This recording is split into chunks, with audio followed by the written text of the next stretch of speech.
Assalamualaikum warahmatullahi wabarakatuh. Perkenalkan, nama saya Nur Apnianti, NPM 240311803. Di sini saya akan menjelaskan pembentukan tunas dari biji manggis Gracillia mangostona L asal bengkalis dengan penambahan BAP dan madu secara in vitro. Modul ini saya dapatkan dari jurusan Biologi FMIPA Universitas Riau, Kampus Bina Widya, Pekanbaru, Indonesia. Langsung saja pendahuluan. Manggis merupakan salah satu buah tropis dengan julukan Queen of Tropical Fruit. Buah manggis mengandung nilai gizi yang sangat banyak. Kandungan perikarp kaya akan senyawa dari golongan santon dan senyawa yang paling aktif yaitu myo-mangostin, hemangostin, dan gracinion. Nugroho 2013. Banyak kendala dalam pembibitan tanaman manggis seperti produksi biji layak tanam yang rendah, sifat biji rekalsitran. Biji rekalsitran adalah biji yang cepat rusak atau viabilitasnya akan menurun apabila diturunkan kadar airnya. Kosim 2004. Pertumbuhan sangat lambat, lemah, dan perakaran yang sangat sedikit. Harap-Hap et al. 2014. Salah satu teknologi perbanyakan yang menjadi solusi yang dapat memecahkan masalah kekurangan bibit manggis yaitu dengan teknik kultur in vitro, karena dapat menyediakan bibit dalam jumlah banyak, seragam, dan tidak bergantung musim. Kultur in vitro yang menggunakan media MS, murasid N-Scuch, dan penambahan BAP, bensil aminofurin, telah banyak dilaporkan. Penambahan 3 mg per liter BAP menghasilkan jumlah tunas tertinggi biji manggis asal bengkalis yang dibelah dua sebesar 1,55 tunas. Isda et al. 2015. Modifikasi media dapat dilakukan dengan menambahkan senyawa organik lain untuk meningkatkan pertumbuhan tunas tanaman secara in vitro. Penambahan bahan organik membantu dalam proses pertumbuhan dan perkembangan biji dan regenerasi plantlet. Tawaro et al. 2008. Membantu proses pembentukan tunas dan daun. Akhter et al. 2007. Penelitian ini bertujuan untuk menentukan konsentrasi BAP dan madu yang optimal pada media MS dalam menginduksi tunas eksplan biji manggis yang dibelah tiga secara melintang.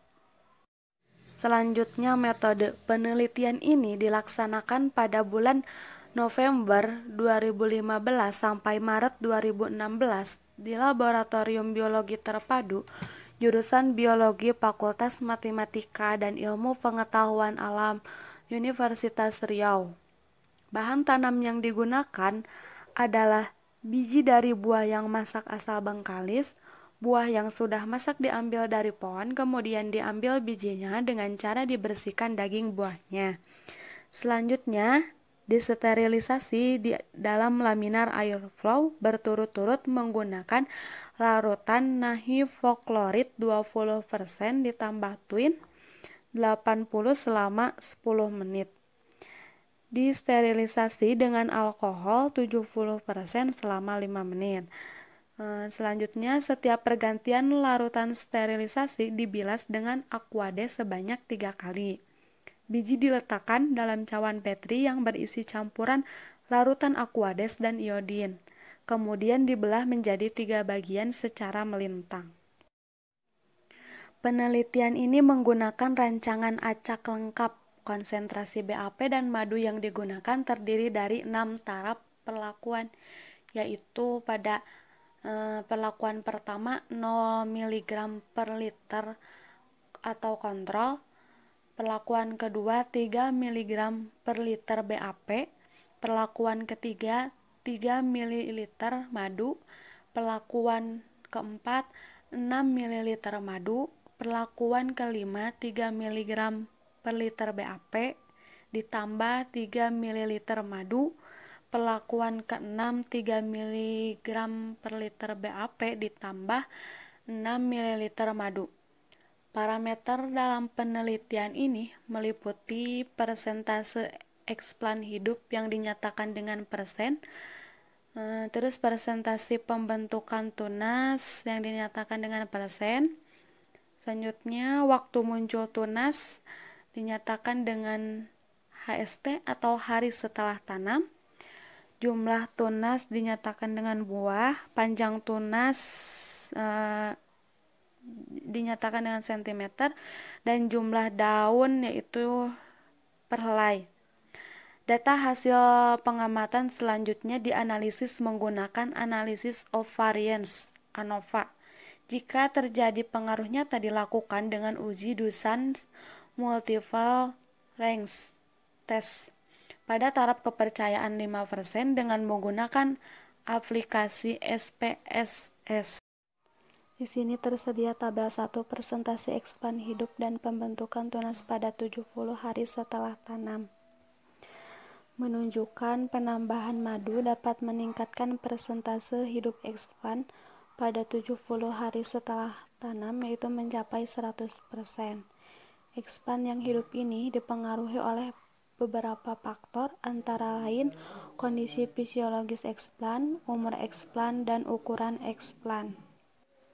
Di sini tersedia tabel 2 rata-rata pertumbuhan tunas eksplan biji manggis terhadap penambahan BAP dan madu pada 70 hari setelah tanam, di mana pemberian BAP dan madu berpengaruh terhadap jumlah tunas yang dihasilkan. Jumlah tunas terbanyak terdapat pada perlakuan 3 mg per liter BAP sebanyak 2000 buah dan jumlah tunas terendah sebesar 0,75 buah pada perlakuan madu tunggal dan tidak berbeda nyata dengan perlakuan kontrol. Ya, selanjutnya pembahasan persentase ekspan hidup dan pembentukan tunas.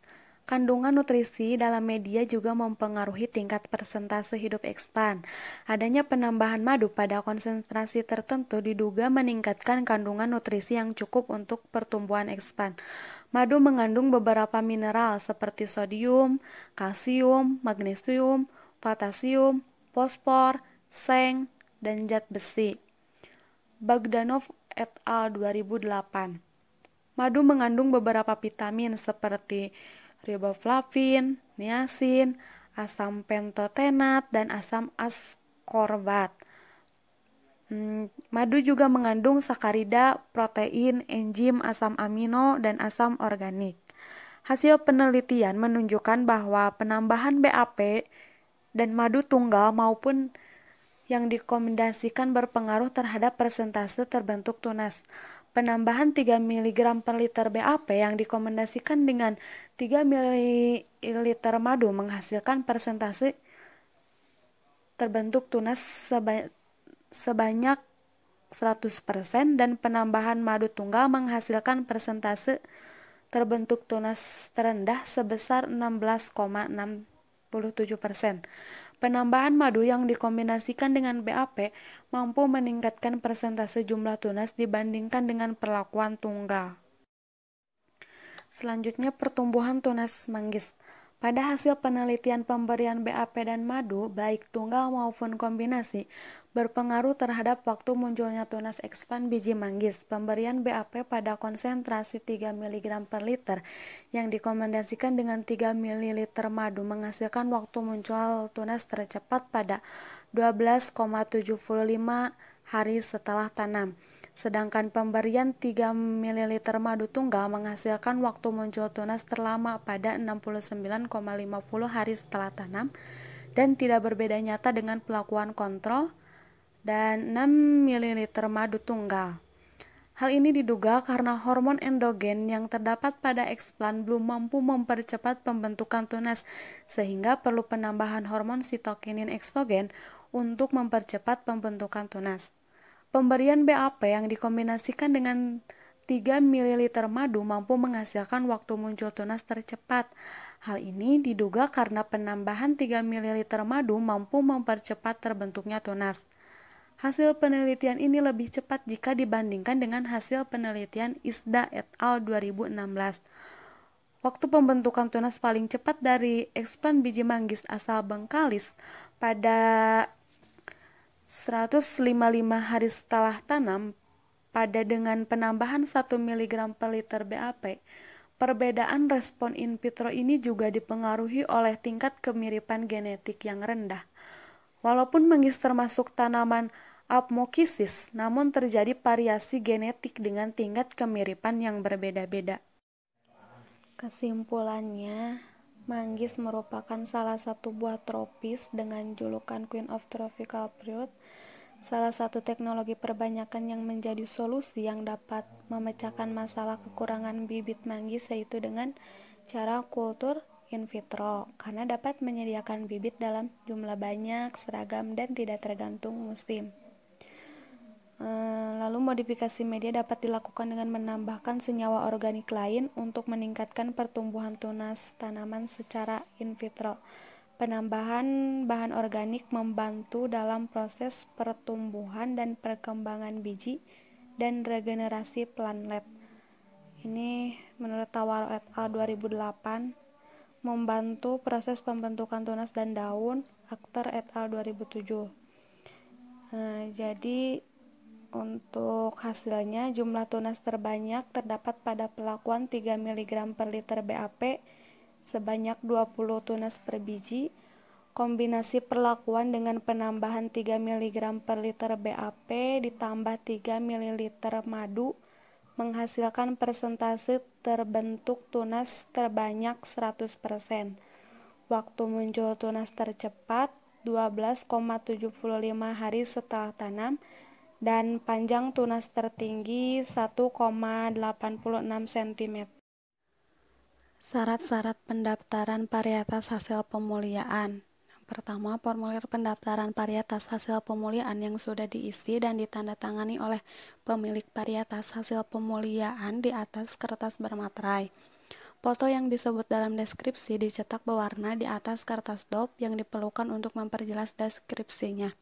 Surat penugasan kepada pemulia apabila varietas yang akan didaftarkan oleh lembaga atau institusi yang mempekerjakan pemulia. Selanjutnya, surat pemesanan atau perjanjian kerjasama apabila varietas hasil pemulia akan didaftarkan oleh perorangan atau lembaga atau institusi melalui pemesanan atau perjanjian kerjasama. Lalu, dokumen kepemilikan varietas apabila suatu varietas hasil pemuliaan diperoleh melalui pewarisan, hibah, wasiat, perjanjian dalam bentuk akta notaris, atau sebab lain yang dibenarkan undang-undang. Dan selanjutnya, surat penunjukan untuk mendaftarkan apabila pendaftaran bukan oleh pemulia atau pemilik dari varietas hasil pemuliaan yang akan didaftarkan. Pedoman pengisian formulir pendaftaran varietas tanaman. Oke, di sini pedoman pengisian formulir pendaftaran varietas tanaman. Yang pertama ada pendaftaran varietas lokal, dan yang kedua pendaftaran varietas hasil pemuliaan, di mana informasi yang disediakan dalam pedoman ini menjelaskan tentang hal-hal yang diperlukan untuk memenuhi persyaratan pendaftaran suatu varietas di Pusat Perlindungan Varietas Tanaman. Formulir ini berhubungan dengan informasi yang harus disiapkan oleh pendaftar yang terbagi ke dalam dua bagian, yaitu di mana bagian A informasi umum dan bagian B informasi teknis. Kedua bagian harus dijawab oleh pendaftar sesuai dengan kolom-kolom yang telah disediakan. Nah, di sini khusus untuk pendaftaran varietas lokal, angka ke-1 di mana ini diisi nama genus, yang kedua nama umum, ketiga nama lokal, yang keempat nama varietas, kelima lokasi pendataan, selanjutnya berkembang atau dikenal sejak tahun berapa, terus sebaran geografis, di mana luas atau populasi tanam, yang kedelapan penyusunan deskripsi varietas, nama dan asal lembaga institusi, yang kesembilan pendaftaran nama jabatan dan asal lembaga atau institusi. Yang ke-10 nama pemilik varietas hasil pemuliaan.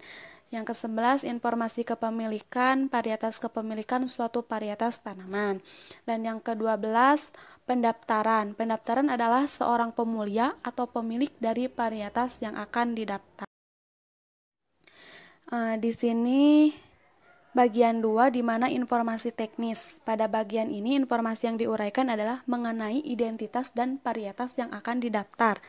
Secara umum penguraiannya terbagi ke dalam bagian-bagian tanaman, di mana pada bagian pertama tanaman data dan informasi mengenai tanaman, bagian kedua batang data dan informasi mengenai batang, bagian ketiga daun data dan informasi mengenai daun, Bagian keempat, bunga data dan informasi mengenai bunga. Bagian kelima, buah data dan informasi mengenai buah. Bagian 6, biji data dan informasi mengenai biji. Bagian ketujuh, sifat-sifat khusus. Sifat khusus merupakan sifat tertentu yang dimiliki oleh varietas tanam yang akan didaftar. Alhamdulillah, cukup sekian penjelasan dari saya. Wassalamualaikum warahmatullahi wabarakatuh.